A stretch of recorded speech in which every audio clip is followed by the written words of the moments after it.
Bonjour à tous, c'est Emric de The Link FWI. Aujourd'hui, nous sommes dans le quartier de Carénage, quartier historique et mythique de la ville de Pointe-à-Pitre qui accueille des groupes à peau tels que 50-50 Massa Roubaix et Moun Ki Moun.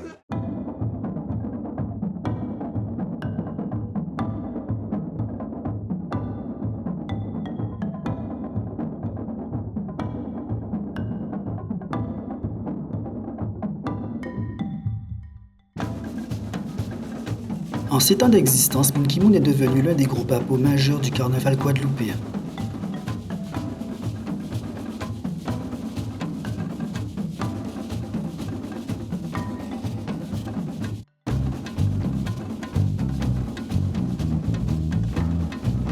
Nous sommes allés à la rencontre de celles et ceux qui font vivre ce massapou incontournable des déboulés pointois.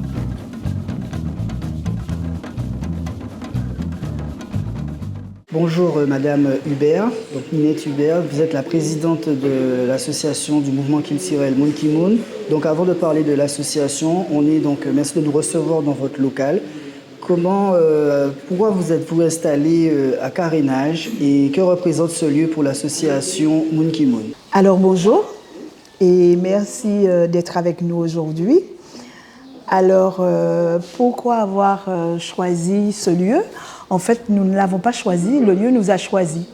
Il est arrivé un moment où il fallait trouver un local et nous avons eu cette opportunité, nous l'avons saisi. Donc c'est pour ça que je vous dis que nous n'avons pas choisi le lieu nous a choisi pour l'instant et nous y sommes et voilà, jusqu'à ce que nous ayons une autre proposition peut-être, mais bon pour l'instant nous y sommes. Et nous nous y plaisons. Depuis combien de temps vous êtes à Carénage? Exactement, nous sommes à cet emplacement depuis novembre 2017 parce que l'association a été créée depuis mars 2017. Nous fêtons notre anniversaire au mois d'avril, mais nous avons eu ce local au mois de novembre, donc nous y sommes depuis 2017. Pour reparler de l'histoire de Moun Ki Moun, comment tout a commencé et comment l'association, le mouvement a-t-il démarré? Alors, vous savez, comment ça a démarré, comment tout a commencé? Alors, on va commencer par le commencement. Alors, il se trouve que nous étions dans un autre groupe et le président a décidé, pour plusieurs raisons qui lui sont personnelles, de démissionner. Et finalement, il n'était pas question pour nous de monter une autre association. Et on s'est retrouvés un jour, plusieurs comme ça, et en discutant, c'est vrai que la vie associative, c'est vrai, c'est ce qui nous plaît, c'est ce qui nous lie, c'est ce qui fait que nous nous rencontrons, parce qu'il n'était pas dit que dans la vie, on aurait été ensemble si ce n'était pas ce milieu de carnaval, si ce n'était pas ce milieu-là. Donc en discutant, on s'est dit, tiens, pourquoi pas monter quelque chose? C'est arrivé comme ça, ce n'était pas prévu, voilà. Et en fait, du moment où on y a pensé, ça a été très très vite. Nous avons monté l'association et c'est parti comme ça. Nous l'avons monté un peu après la période de carnaval de 2017. Nous avons eu, en tout premier lieu, nous avons fait une conférence de presse pour annoncer notre existence. Et après, nous avons eu une première manifestation où nous avons démarré sur une grillade partie.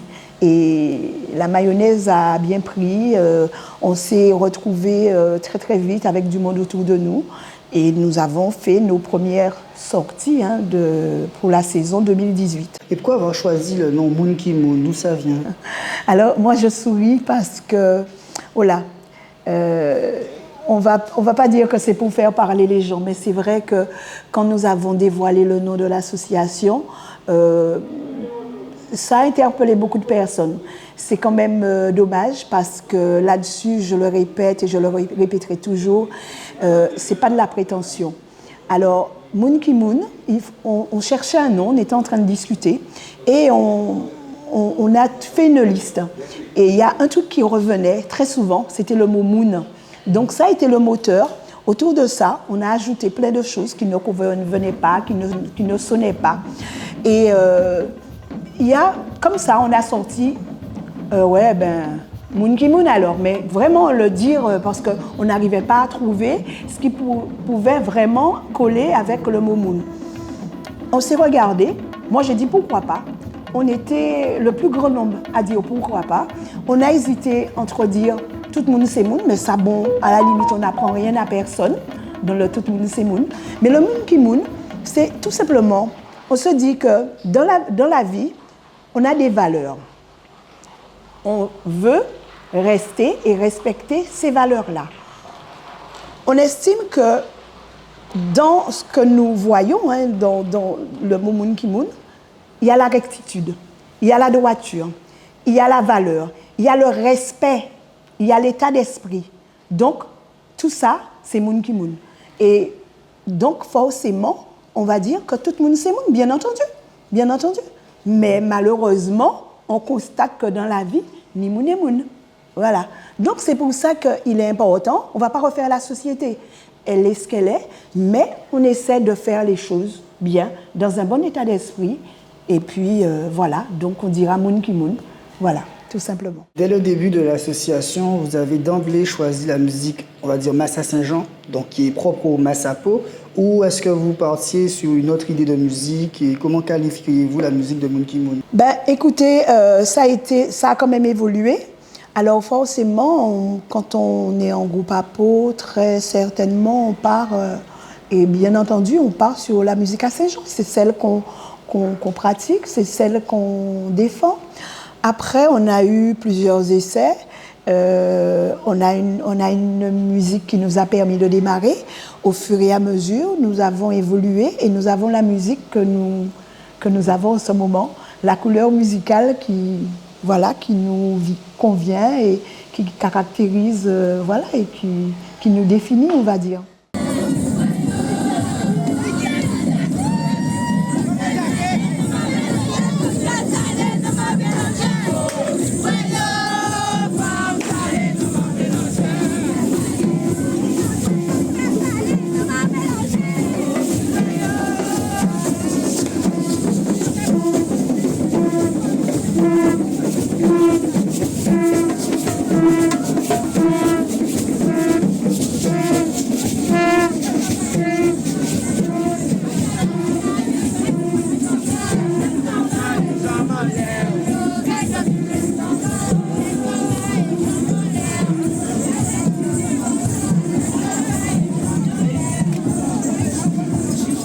Depuis 2017, Moun Ki Moun déboule dans les rues de Pointe-à-Pitre. Et combien de personnes ont adhéré à l'association? Combien de personnes sont membres de l'association aujourd'hui en 2024? Alors, on va prendre dès le début. Alors, nous, on a quand même été étonnés parce que au départ, on s'était dit qu'on ne voulait pas avoir trop de monde. On allait sur un maximum on souhaitait être sur un maximum de 400-500 personnes. Pour nous qui démarrons, c'était ce qu'on allait pouvoir gérer. Et on s'est rendu compte qu'il y a eu beaucoup de demandes. Et on s'est retrouvé dès la première année à plus de 800 personnes. Sur la première année, c'était le démarrage, mais on va dire que l'association Moun Ki Moun ne fait pas que le carnaval. Nous avons un volet carnaval qui est très présent, mais nous faisons beaucoup d'autres choses. C'est une association culturelle, c'est une association sportive. Nous avons plusieurs volets. Ceci dit que nous avons des adhérents qui ne déboulent pas forcément dans les rues. Dans notre projet, dans notre objectif, on a la découverte du monde. Nous voyageons, nous nous déplaçons beaucoup et nous avons beaucoup de personnes qui adhèrent chez nous pour d'autres activités, qui peut être de la couture, en fait, d'autres activités, pas forcément le carnaval. Donc, on va dire que pluridisciplinaire. Voilà. Mais c'est vrai qu'on a un volet qui est important, c'est le carnaval. Et voilà, à ce jour, je n'ai pas le nombre exact mais je sais que nous sommes déjà à plus de 800. Nous sommes déjà à plus de 800. Les inscriptions sont closes. J'ai vu que nous avons le groupe des fouettards qui a beaucoup augmenté. Les inscriptions, on n'en prend plus. Mais voilà. Donc, c'est pour ça que je vous dis que les adhérents, le nombre d'adhérents, ce n'est pas forcément le nombre de carnavaliers qu'on pourrait voir dans les déboulés du dimanche ou de la semaine.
C'est vrai qu'aujourd'hui, le carnaval de Guadeloupe s'exporte, on le découvre, et de nombreuses associations, de nombreux mouvements culturels partent faire le carnaval ailleurs dans le monde, que ce soit à Paris, dans la Caraïbe, en Amérique latine. Est-ce que il vous arrive aussi de voyager, de montrer la culture masse de Guadeloupe dans d'autres territoires, d'autres pays? Oui, alors, comme je l'ai dit tout à l'heure, nous, il est dans nos projets, dans nos objectifs, la découverte du monde.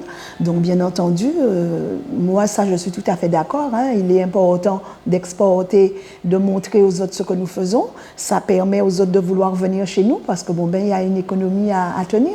Et on va dire que le carnaval, c'est peut-être pas chiffré, mais économiquement, c'est quelque chose qui est très important. Il faut que les gens le sachent. Autrement, nous sommes déjà partis sur le Canada. Nous avons défilé pour le carnaval de Toronto, qui est un grand carnaval. Nous avons défilé aussi au carnaval de l'Amitié à Montréal. Nous avons récemment participé au carnaval de Ouida au Bénin. Nous avons participé aussi en Guyane sur le carnaval, en Guyane. Nous voyageons et puis nous pensons encore aller ailleurs, porter notre pierre à l'édifice pour que la Guadeloupe soit vue et que nous soyons visibles de partout. Ça, c'est très, très important. C'est à nous de le faire, ça. Et selon vous, c'est important de représenter la Guadeloupe dans d'autres territoires? Oui, c'est très important, quel que soit, c'est important. Il faudrait, nous existons de toute façon. Nous existons, nous sommes là. Nous sommes un petit pays, mais nous sommes là et nous avons un carnaval qui est tellement riche, qui est tellement important, qui est tellement particulier. Parce que je pense que dans le monde, il n'y a pas beaucoup d'endroits où un carnaval commence sur le premier dimanche de l'année et va jusqu'au mercredi décembre. Donc, c'est quelque chose qui nous est propre, c'est quelque chose de particulier, d'exceptionnel. Donc, il faudrait qu'on arrive à le tenir. Et je dis qu'il est important qu'on soit vu ailleurs parce que chacun à sa manière, chacun à son niveau, chacun dans son loisir, dans ce qu'il aura choisi de faire. Je pense que c'est aussi notre tâche de montrer ce que nous savons faire culturellement. Et voilà, et je dis que la culture, il faut savoir que la culture, d'une manière générale, c'est le chemin le plus court d'un homme à un autre. Ça veut dire que quelqu'un qui vit en Afrique du Sud, forcément, va vouloir nous inviter parce que, et c'est ce qui se fait, des fois nous avons des invitations qui viennent par exemple d'endroits que nous ne connaissons pas. Nous faisons le choix d'y aller ou de ne pas y aller parce que le nerf de la guerre, c'est l'argent et on ne peut pas toujours se déplacer et se déplacer à des endroits trop éloignés chaque année. Mais nous faisons un choix et nous sommes invités par exemple à Antigua, nous sommes invités à Barbade, nous sommes invités à Sainte-Lucie, nous sommes invités de partout. Nous sommes invités déjà sur la 2e édition du carnaval de Ouida au Bénin. Et puis, il y a le carnaval de Paris que nous choisissons de faire ou de ne pas faire. Mais c'est vrai que le carnaval de Guadeloupe est très demandé.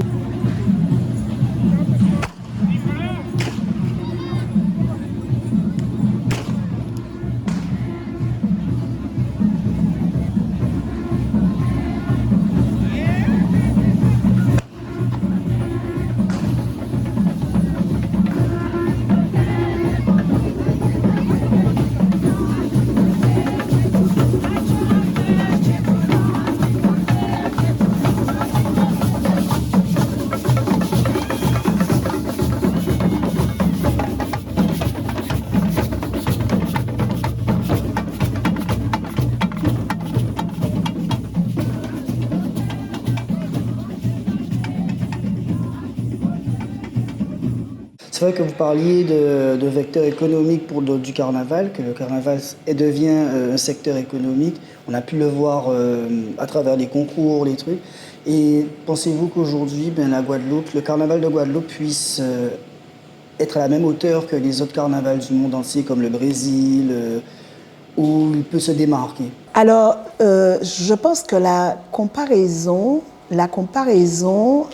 par exemple, le carnaval de Guadeloupe et celui du Brésil, je pense qu'on ne peut pas faire cette comparaison-là. Mais je pense que si on le veut bien, si on le décide, je pense que nous pouvons très bien encadrer le carnaval de Guadeloupe et le mettre à un niveau où les gens voudront choisir cette destination, la destination Guadeloupe, pendant notre carnaval, avec la possibilité de commander les costumes en amont, savoir que s'ils arrivent à voir l'hébergement, être vraiment en immersion dans un groupe, je pense qu'on y arrivera ça. On arrivera à ça. On arrivera à ça parce que de toute façon, les choses, même si nous ne voulons pas de cette évolution, je pense que les choses, à un moment, s'imposent à nous. On ne va pas forcément toute notre vie garder ce format-là parce que c'est quand même un super spectacle qui coûte de l'argent. Parce que les carnavaliers dépensent pour être vus et forcément être vus, on va dire, entre guillemets, gratuitement. Nous avons 2 temps forts en Guadeloupe où les gens sont prêts à s'investir.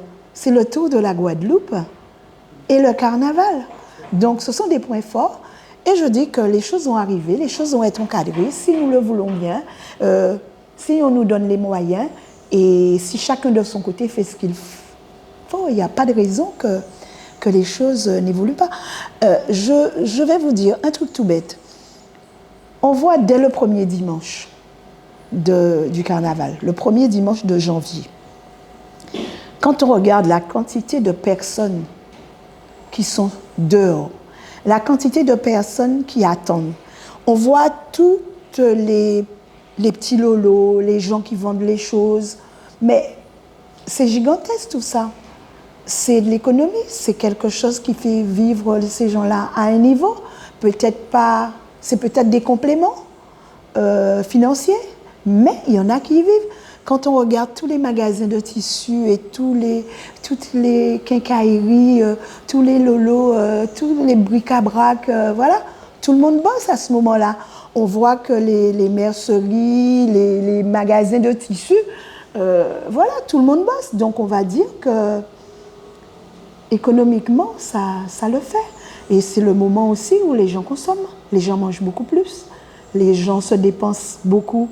Mais les gens se dépensent, les gens mangent, les gens ont besoin d'être en forme. Donc je pense que tout ce qu'il y a autour, on devrait tout mettre en lumière de manière à tout coordonner et que, que notre destination soit attractive.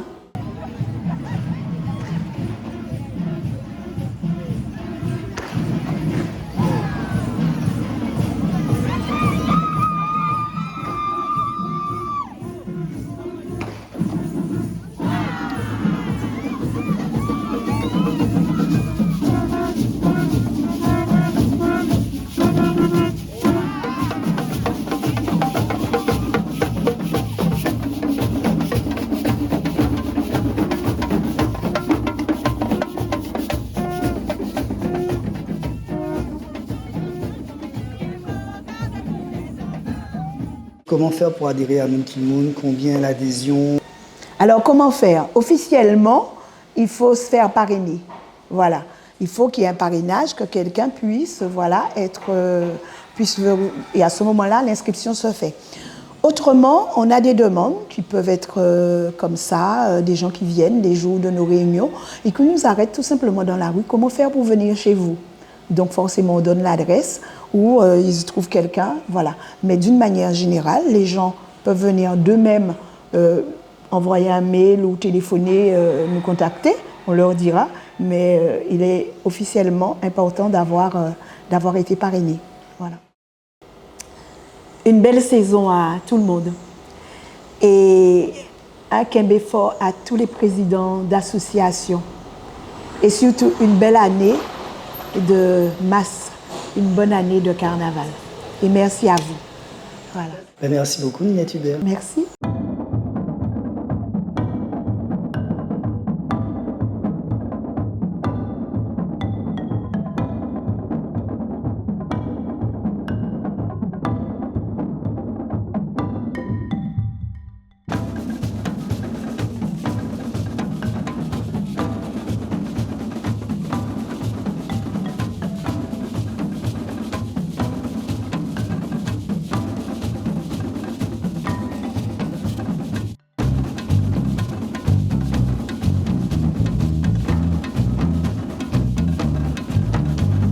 Bonjour Vanessa, donc, nous sommes au local de Moon Ki Moon. Donc, vous êtes la responsable des ateliers confection neige à masse.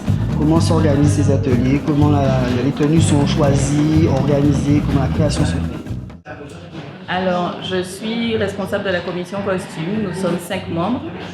Et cette commission costume réfléchit, travaille sur les tenues, sur chaque saison.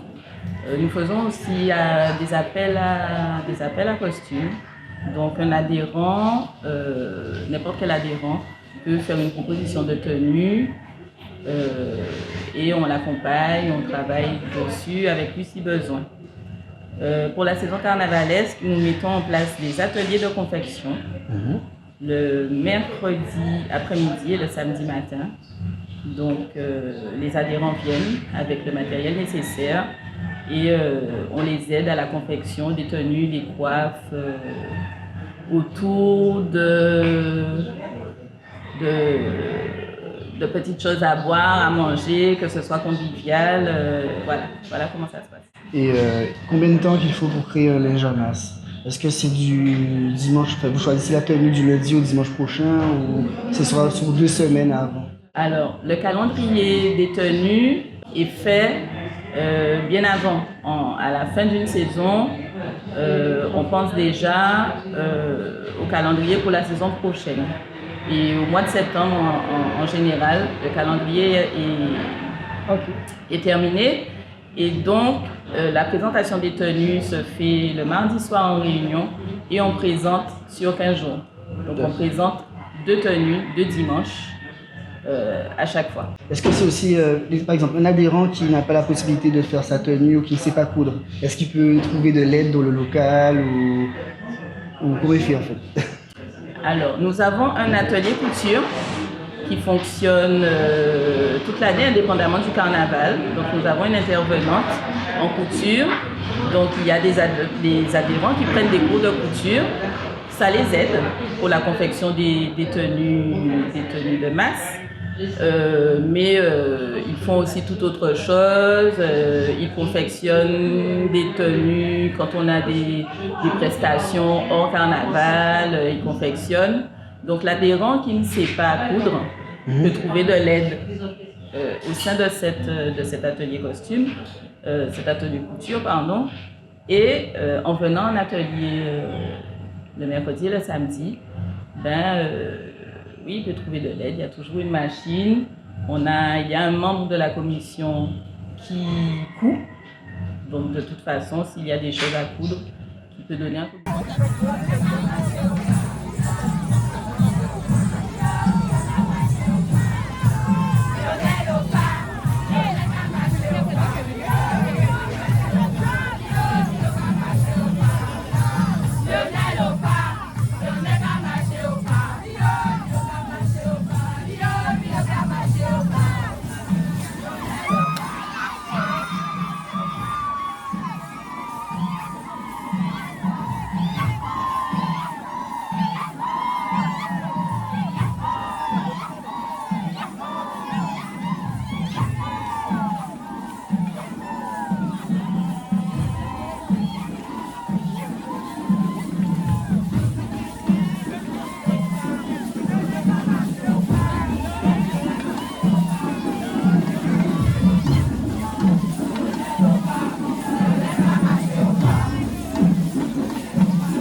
bonsoir Jérôme Castry, vous êtes le chef musicien de Moon Ki Moon. Donc justement, pouvez-vous nous parler de la musique de Moon Ki Moon? Comment l'avez-vous arrangée pour qu'elle soit propre au groupe? Okay, bonsoir à tous. Alors déjà, il faut savoir que moi je suis arrivé dans Moon Ki Moon, ça fait maintenant 3 saisons. Et Moon Ki Moon a aujourd'hui 7 ans, donc ils existaient avant que j'arrive. Alors j'ai simplement apporté ma pierre à l'édifice, j'ai apporté mon savoir à Moon Ki Moon. J'ai travaillé avec l'existant, avec ceux qui étaient présents, ils sont très doués. Et c'est une base Saint-Jean, on est tous sur un Saint-Jean. Et en fait, on a juste travaillé, développé les conques, les sonorités des conques. On a mis deux notes, Mi, Fa.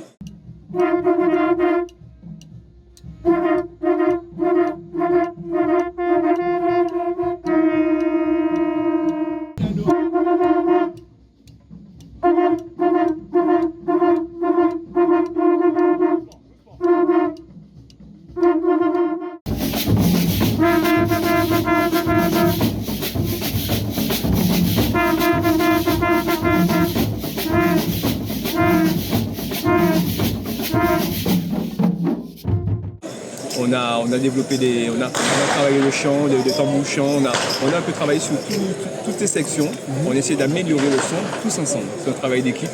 Et puis voilà, moi j'ai simplement apporté mon côté pédagogue dans les explications, dans la transmission psychologique de certains breaks ou quoi que ce soit pour que ça passe plus facilement.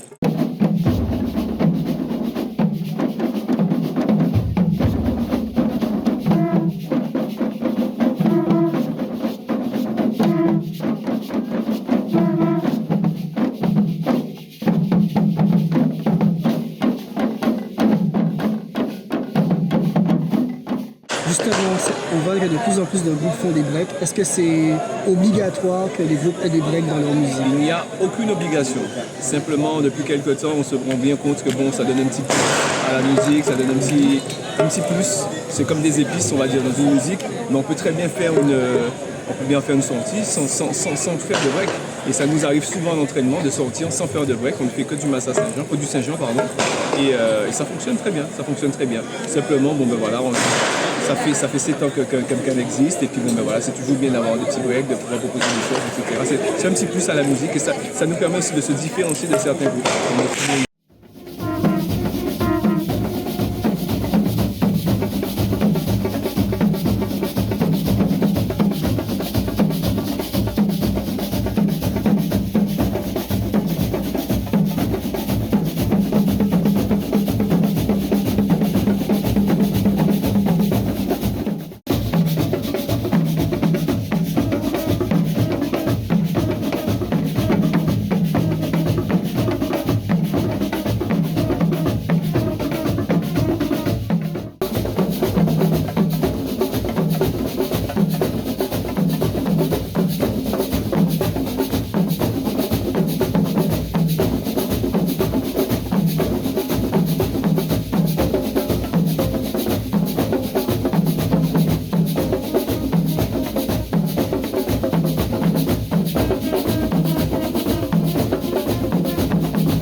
Soleil,